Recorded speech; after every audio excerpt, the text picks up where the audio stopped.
আসসালামু আলাইকুম সুপ্রিয় শিক্ষার্থীরা, তোমরা সবাই কেমন আছো? আশা করি সবাই ভালো আছো। আমি রাজাউল আরকালা চ্যানেলের পক্ষ থেকে সবাইকে জানাই আন্তরিক ভালোবাসা শুভেচ্ছা।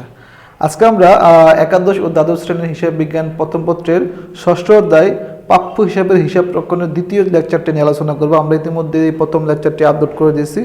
তো আলোচনা করার পূর্বে আমার চ্যানেল এখন যারা সাবস্ক্রাইব করেন অবশ্যই আমার চ্যানেলে সাবস্ক্রাইব করে দাও এবং পাশে থাকা বেল আইকনটি প্রেস করে দাও, যাতে আমার পরবর্তী ভিডিওগুলো আপলোড হওয়ার সাথে সাথে তোমাদের কাছে নোটিফিকেশন চলে যায়।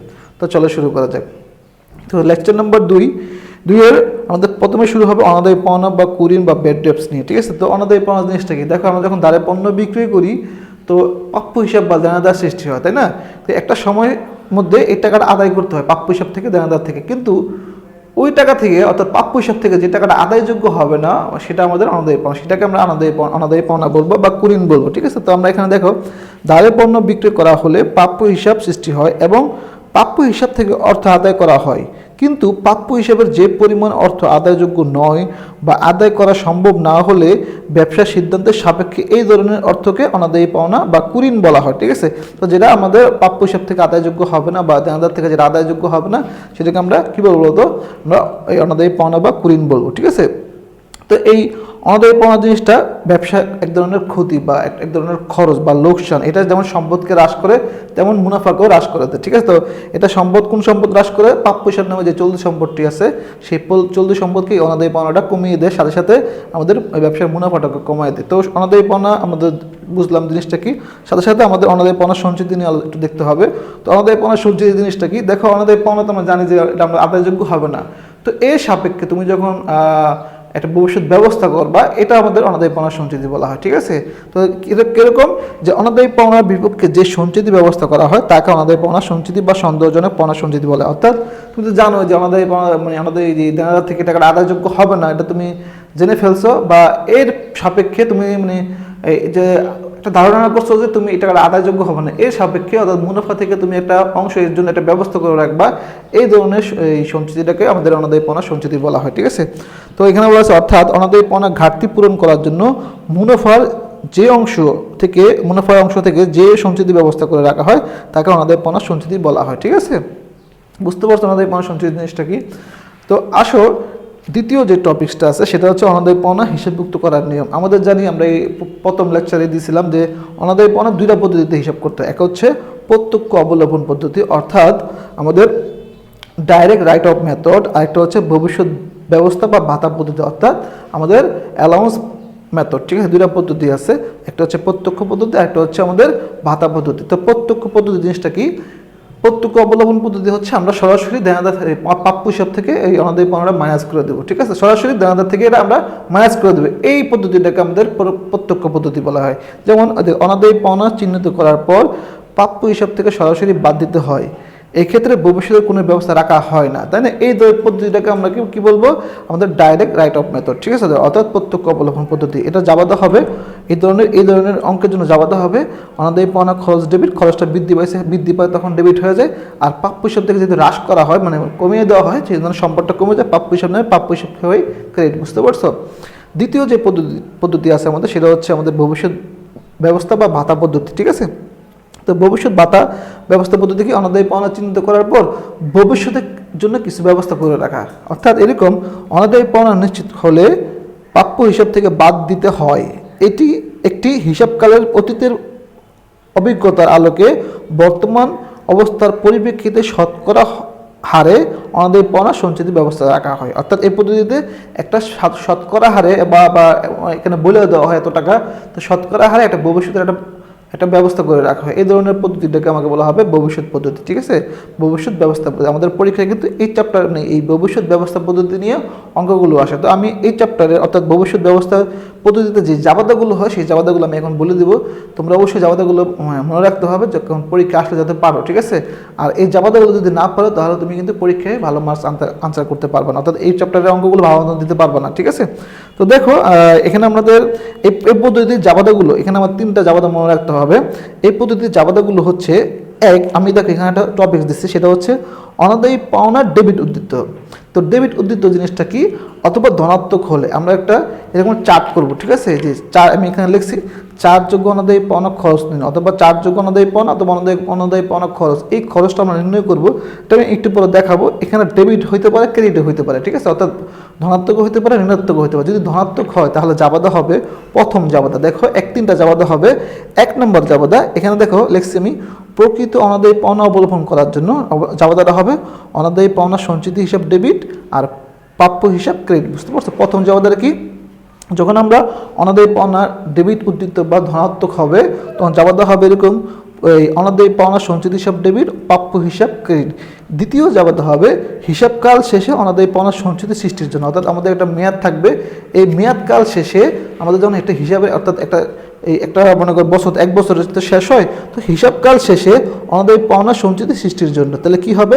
অনাদায়ী পাওনা খরচ হিসাব ডেবিট, অনাদায়ী পাওনা সঞ্চিত হিসাব ক্রেডিট। দ্বিতীয় জাবাদা, তাহলে প্রথম জাবাদা কি ছিল? অনাদায়ী পাওনা সঞ্চিত হিসাব ডেবিট, প্রাপ্য হিসাব ক্রেডিট। দ্বিতীয় জাবাদা হবে অনাদায়ী পাওনা খরচ হিসাব ডেবিট, অনাদায়ী পাওনা সঞ্চিত হিসাব ক্রেডিট। সেটা কখন হবে? যখন নাকি আমাদের এই যে এটা ডেবিট হবে, মানে অর্থাৎ অনাদায়ী পাওনা খরচটা আমার ধনাত্মক বা ডেবিট উদ্দীপ্ত হবে। সেটা কীভাবে আমি একটু বড় দেখাবো।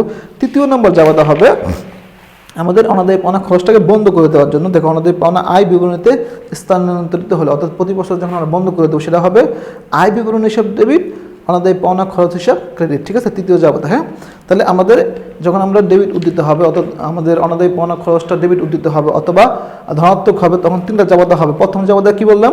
যে অনাদায়ী পাওনা সঞ্চিত হিসাব ডেবিট, প্রাপ্য হিসাব ক্রেডিট। দ্বিতীয় জাবাদা হচ্ছে অনাদায়ী পাওনা খরচ ডেবিট, অনাদায়ী পাওনা সঞ্চিত ক্রেডিট। তৃতীয় জাবাদা হচ্ছে আয় বিবরণী ডেবিট, অনাদায়ী পাওনা হিসাব ক্রেডিট। ঠিক আছে, যখন ডেবিট উদ্দীত হয়।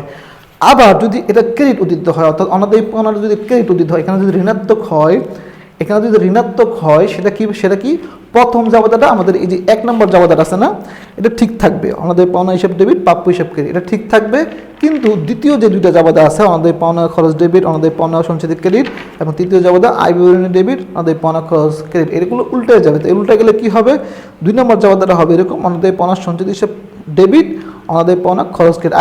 আগে কিন্তু কি ছিল? অনাদায়ী পাওনা হিসাব ডেবিট আর অনাদায়ী পাওনা সঞ্চিতি ক্রেডিট। এখন কি হয়ে যাবে? অনাদায়ী পাওনা সঞ্চিতি ডেবিট, অনাদায়ী পাওনা খরচ ক্রেডিট। তৃতীয় জাবাদা হবে, তৃতীয় জাবাদা ছিল কি? আয় বিবরণী ডেবিট, অনাদায়ী পাওনা হিসাব ক্রেডিট, তাই না? আর এখন হবে কি? অনাদায়ী পাওনা হিসাব ডেবিট, আয় বিবরণী হিসাব ক্রেডিট। কখন হবে?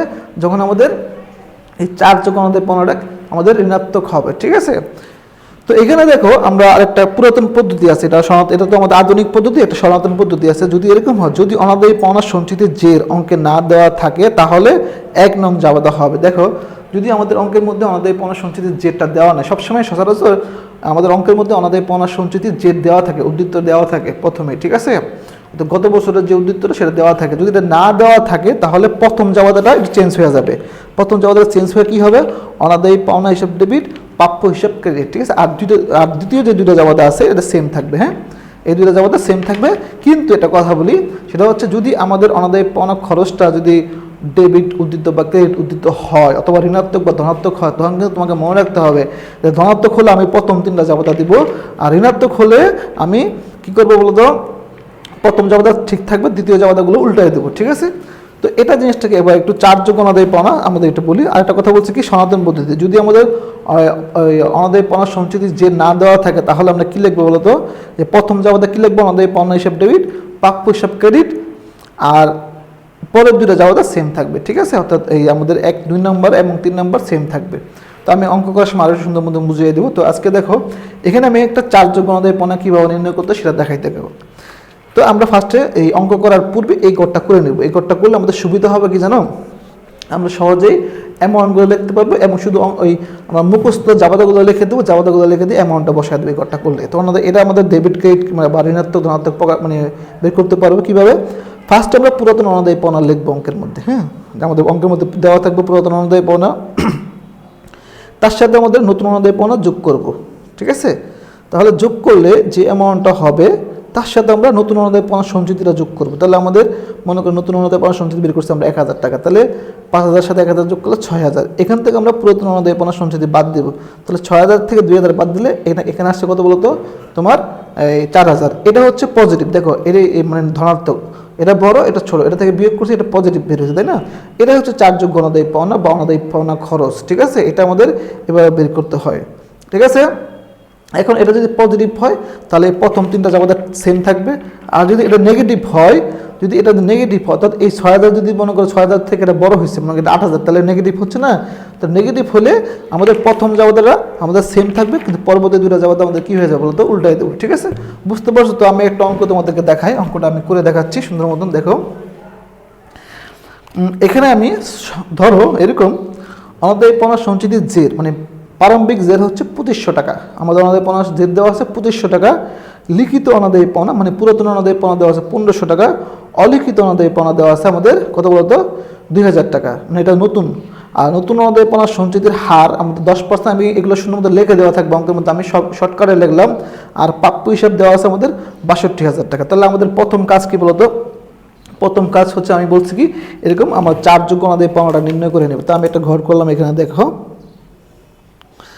আর যেটা চারযোগ্য অনাদায়ী পণ্য নির্ণয় করতেছে আমি, দেখো এইভাবে আমাদের আমাদের পরিচালন মতো আমাদের বিষয় দায় পূরণতে দেখাইতে হয়। তো আমি এখানে দেখো আমি লিখছি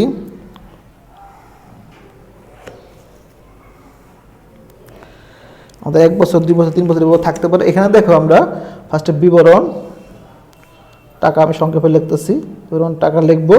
আর এটা হচ্ছে অনাদায়ী পণ্য খরচ বা চারযোগ্য অনাদায়ী অনাদায়ী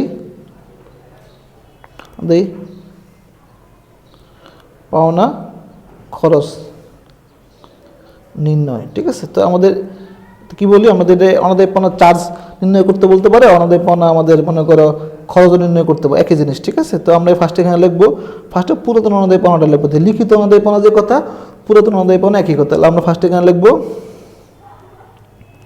পুরাতন অনাদায়ী পাওনা, এই পাওনা। তো পুরাতন অনাদায়ী পণ্য কত টাকা দেওয়া আছে, আমাদের দেওয়া আছে 1500 টাকা। ঠিক আছে, লিখলাম 1500।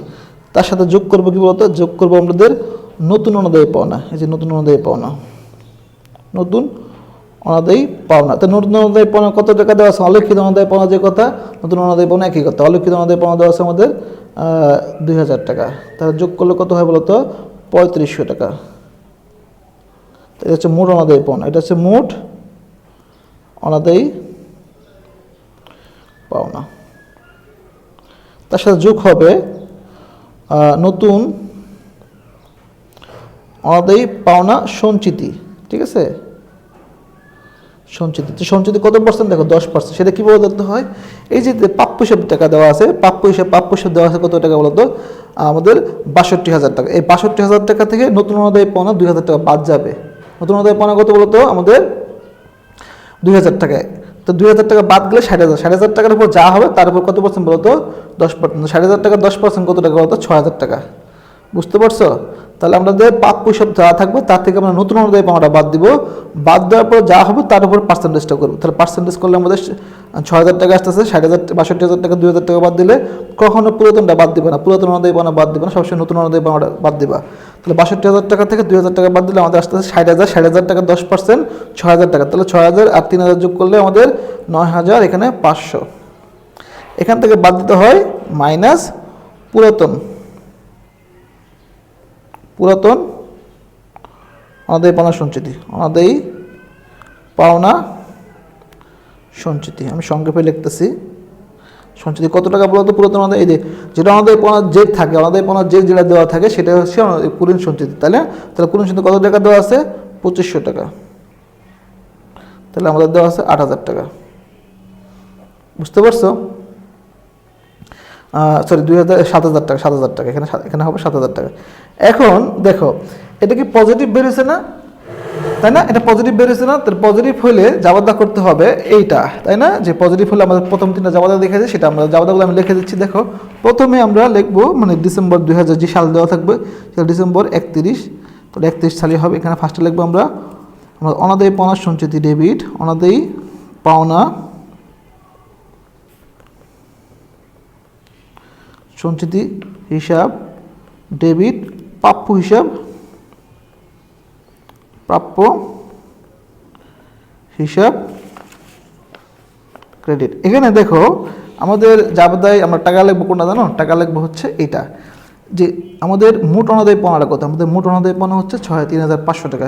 এই পুরাতন অনাদায়ী পাওনা এবং নতুন অনাদায়ী পাওনা যোগ করে যে টাকাটা পাবো সেটা আমরা এখানে লিখে দেবো। ডেবিট পাশে 3,500 আর ক্রেডিট পাশে 3,500। একটা কথা বলি এখানে, অনাদায়ী পাওনা যতবার থাকবে ততবার এই জাবেদাটা দিতে হয়। তাহলে আমাদের এখানে কয়বার আছে?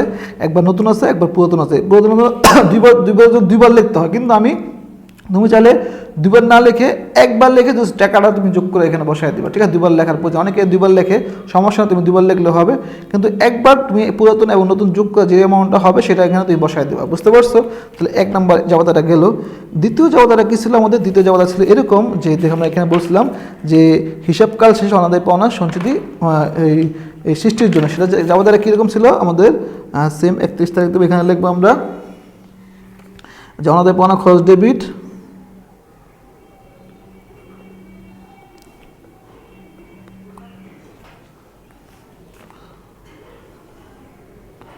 খরচ লিখলে হবে না লিখলে হবে, সমস্যা। হিসাব ডেবিট আর হচ্ছে অনাদায়ী পাওনা সঞ্চিতি ক্রেডিট, অনাদায়ী পাওনা সঞ্চিতি ক্রেডিট।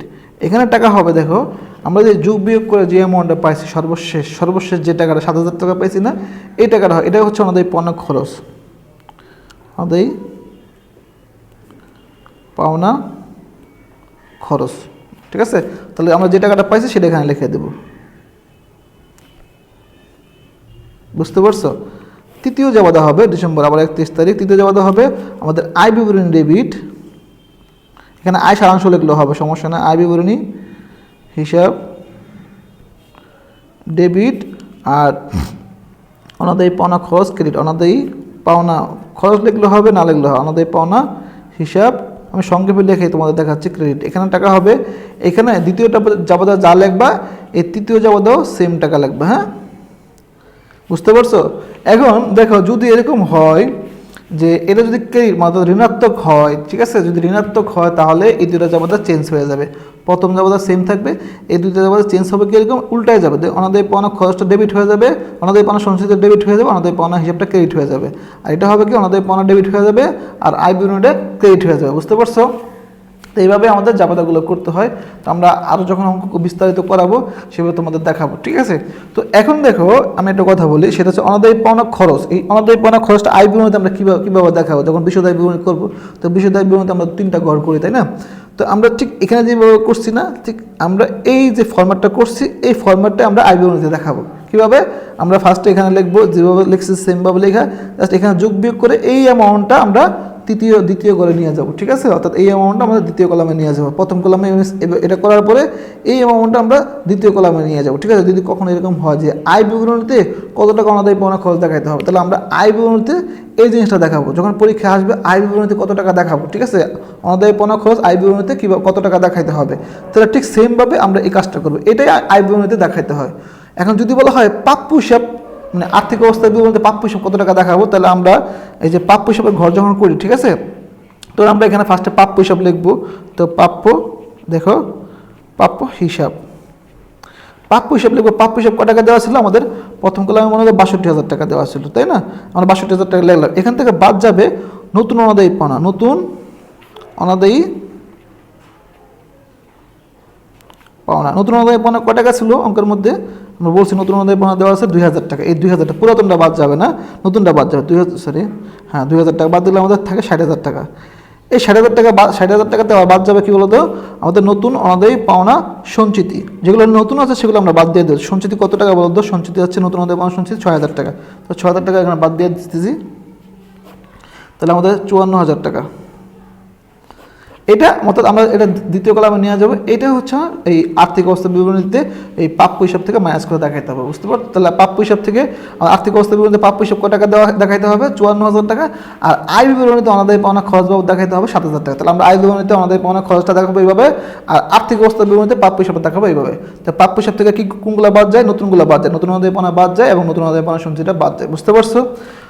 তো আসো এবার আমাদের দ্বিতীয় যে আরেকটা কথা বলে, সেটা হচ্ছে আমাদের অনেক সময় থাকে যে আমাকে করতে বলে যে অনাদায়ী পাওনা খরচ হিসাবটা দেখাও এবং অনাদায়ী পাওনা সঞ্চিতি হিসাবটা দেখাও, ঠিক আছে? তাহলে আমরা কীভাবে করবো দেখাচ্ছি তোমাদেরকে। আমরা দেখো জাবেদাটা কীভাবে করলাম, আমরা এই জাবেদা থেকে আমরা এই অনাদায়ী পাওনা হিসাব এবং অনাদায়ী পাওনা সঞ্চিতি হিসাবটা তোমাদের দেখাচ্ছি। তো দেখো আমি এখানে অলরেডি জাবেদা করে খতিয়ানটা করে রাখছি। তো অনাদায়ী পাওনা আমাদের ফার্স্টে আমরা লিখবো, এখানে তুমি সনাতন আমাদের টি সব ফরম্যাট, টি ফরম্যাটে করলেও হবে, আমাদের চলমান জেরে করলেও হবে। আমি চলমান জেরে করতেছি, দেখো আমাদের মনে করো যে সালটা দেওয়া ছিল সেটা মনে করো 2021 সাল ডিসেম্বর 31। তো আমাদের দেখো এখানে আমাদের এই এন্ট্রিতে আমাদের অনাদায়ী পাওনা আছে কত টাকা বলতো 7,000 টাকা। তাহলে আমরা এখানে ডেবিট পাশে 7,000 টাকা লিখবো, এটা ডেবিট এখানেও ডেবিট, ঠিক আছে, বুঝতে পারছো। আর নাম কি লিখবো, নাম হচ্ছে আমাদের বিপরীত নামটা অনাদায়ী পাওনা সঞ্চিতি, আমরা এখানে লিখবো অনাদায়ী পাওনা সঞ্চিতি, ঠিক আছে, বুঝতে পারছো। এবার আবার দেখো এখানে অনাদায়ী পাওনা আছে, অনাদায়ী পাওনা কোন পাশে আছে, ক্রেডিট পাশে আছে, তাহলে আমাদের এখানে টাকা লিখবো ক্রেডিট পাশে, ঠিক আছে। নাম 31 তারিখ দিয়ে, আবার 31 তারিখ দিয়ে নাম কি হবে বলো তো, নাম হবে আয় বিবরণী, আয় বিবরণী, ঠিক আছে। তাহলে এখন ডেবিট কত টাকা আছে 7,000, ক্রেডিট আছে 7,000 টাকা। আর এখানে যেহেতু ডেবিট ক্রেডিট মিলে গেছে তাহলে এখানে বিয়োগ করলে আমাদের কোনো কিছু থাকবে না, জিরো। এভাবে প্রত্যেক বছর অনাদায়ী পাওনা হিসাবটা বন্ধ হয়ে যাবে। আর অনাদায়ী পাওনা সঞ্চিতি কীভাবে করতে হবে, দেখো আমাদের 31 তারিখে আমাদের অনাদায়ী পাওনা সঞ্চিতি, দেখো ফার্স্ট আমাদের কাজ হচ্ছে জেটটা লিখে নেওয়া, অর্থাৎ আমরা যদি 2021 সাল করি তাহলে জানুয়ারি 1 ব্যালেন্সটা লিখে নিবা, হ্যাঁ, ব্যালেন্স বিডি, ব্যালেন্স বিডি। আমাদের দেখো আমাদের অঙ্কের মধ্যে আমি এখানে লিখছিলাম যে অঙ্কের মধ্যে একটা পুরাতন জেট দেওয়া ছিল, দেখো অনাদায়ী পাওনা সঞ্চিতির জেট দেওয়া ছিল কত টাকা বলতো 2,500 টাকা। এই জেটটা ফার্স্টে লিখে নিবা। তো আমাদের এই জেটটা আমরা ফার্স্টে অনাদায়ী পাওনা সঞ্চিতির কোন পাশে লিখতে হবে বলতো, ক্রেডিট পাশে 2,500 টাকা লিখে নিবা। লেখার পরে দেখো এবার আসো জাবেদা আসে, জাবেদাতে আমাদের ওই অনাদায়ী পাওনা সঞ্চিতি কোন পাশে আছে, ডেবিট পাশে আছে। দেখো এটা হচ্ছে ডিসেম্বর 31 তারিখ, এখানে আমরা ডিসেম্বর 31 তারিখ এখানে লিখবো আমরা ফার্স্টে এই যে প্রাপ্য হিসাব লিখবো। এখানে যেহেতু আমাদের পাওনা সঞ্চিতি করতেছি প্রাপ্য হিসাব, তো আমাদের পাওনাটা কোন সঞ্চিতিটা কোন পাশে আছে, ডেবিট পাশে, তো টাকাটা রাখবো ডেবিট পাশে 3,500 টাকা। তাহলে এখন দেখো এটা ডেবিট এটা ক্রেডিট এটা ডেবিট, ভিন্ন হয়েছে না, ভিন্ন হলে কী হয় বলতো বিয়োগ হয়। তাহলে 2,500 টাকা থেকে 3,500 টাকা বাদ দিলে আমাদের 1,000 টাকা থাকে। 1,000 টাকা কোন পাশে লেগে বলতো, এই ডেবিট কলামে লিখবো। কারণ কি বলতো, কারণ ডেবিট কলামের টাকাটা বড়, তাই না। যদি ডেবিট কলামের টাকাটা ছোটো হইতো তাহলে আমরা ক্রেডিট পাশে লিখতাম। এখানে আবার দেখো অনাদায়ী পাওনা সঞ্চিতি দেওয়া আছে, অনাদায়ী পাওনা সঞ্চিতি কোন পাশে আছে, ক্রেডিট পাশে আছে, অনাদায়ী পাওনা সঞ্চিতি কোন পাশে আছে, ক্রেডিট পাশে। তাহলে আমরা এখানে ক্রেডিট পাশে লেখা লিখবো 7,000 টাকা, তাই না। এখানে টাকা দেখো অনাদায়ী পাওনা সঞ্চিতি ক্রেডিট পাশে আছে, তারিখ হবে আবার সেমভাবে 31 তারিখ, অনাদায়ী পাওনা সঞ্চিতি ক্রেডিট পাশে আছে, নাম হবে কি বলতো অনাদায়ী পাওনাটা, অনাদায়ী পাওনা, তাই না। তো আমাদের পাওনা এখন দেখো এটা ডেবিট এটা ক্রেডিট, তাহলে ক্রেডিটটা বড় আছে, তাহলে ব্যবধান কত হয় 6,000 টাকা, ক্রেডিটটা বড় আছে, ক্রেডিট পাশে টাকা লিখে দেবো। তাহলে দেখ এখানে 6,000 টাকা বেরোচ্ছে না, এটা হচ্ছে এই বছরের জের, যে বছর অঙ্ক করবো সেই বছরের জের। এই জেরটা আবার পরবর্তী বছর প্রারম্ভিক জের হিসেবে কাজ করবে, ঠিক আছে। দেখো তুমি মনে আছে অনাদায়ী পাওনা সঞ্চিতি আমরা বের করছিলাম, যে নতুন অনাদায়ী পাওনা সঞ্চিতি এর মধ্যে নতুন অনাদায়ী পাওনা সঞ্চিতি কত টাকা বের করছিলাম বলতো 6,000 টাকা। এই 6,000 টাকার সাথে দেখো এই 6,000 টাকা মিলে গেছে, তো এটা তোমাকে মিলতে হবে, যদি না মিলে তোমার অঙ্ক হবে না। তো আশা করি বুঝতে পারছো। তো এই জেটটা আবার পরবর্তী বছর আমরা নতুন জেট হিসেবে অঙ্ক শুরু করব, ঠিক আছে। তো এভাবে প্রত্যেক বছর অনাদায়ী পাওনা সঞ্চিতি বাড়তে থাকবে, আর অনাদায়ী পাওনা হিসাবটা প্রত্যেক বছর কী হয়ে যাবে বলতো, ক্লোজ করে, যে বছর তুমি হিসাব করবে সেই বছরে ক্লোজ হয়ে যাবে, এটা থাকবে না। কিন্তু অনাদায়ী পাওনা সঞ্চিতিটা এভাবে প্রত্যেক বছর কী হবে বলতো, আমাদের মনে করো নতুন সঞ্চিতি যেটা বের হবে জেটটা বের হবে, বুঝতে পারছো। তো এইভাবে অনাদায়ী পাওনা সঞ্চিতি করতে হয়। তো আশা করি সবাই বুঝতে পারছো। আজকে এই পর্যন্ত, পরবর্তী ভিডিও দেখার জন্য আমন্ত্রণ রইল। আর আমার ভিডিও তোমাদের যদি ভালো লেগে থাকে অবশ্যই লাইক কমেন্ট শেয়ার করবা, আর চ্যানেলটি সাবস্ক্রাইব করতে বলবেন। আসসালামু আলাইকুম, আল্লাহ হাফেজ।